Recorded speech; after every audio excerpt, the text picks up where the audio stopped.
பேசியதே அத்தகைய துன்பம் நேர காரணம் என்பதை அவன் தெரிந்து கொண்டான். நிலைமை மீறிய பின் அறிவு வரப்பெற்ற அவன் என்ன செய்ய முடியும்? வீரபத்ரர் அவனை பிடித்து இழுத்து, அடே மூடா, ஆணவம் மிகுந்து சிவபெருமானை பழித்து பேசிய உனக்கு இதுவே தகுந்த தண்டனை என்று சொல்லி அவன் தலையை வெட்டி அக்னி குண்டத்திலே வீசினார்.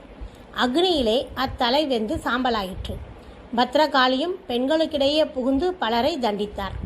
தேவ மாதர்களும் தக்ஷனுடைய மனைவியும் அவளிடம் பலவாறு துன்பங்களை அடைந்தனர். வெளியே காவலாக இருந்த பூத கணங்களும் காளிகளும் மதில் சுவரை உடைத்து கொண்டு வெள்ளம் போல உள்ளே பாய்ந்தனர். யாகசாலை போர்க்களமாகிவிட்டது. கையிழந்தோரும் கால் இழந்தோரும் கதறினர்.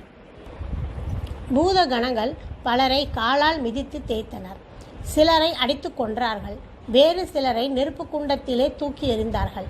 இன்னும் பலரை பற்களால் கடித்து குதறினார்கள். சாமான்கள் எல்லாம் நாசம் செய்யப்பட்டன.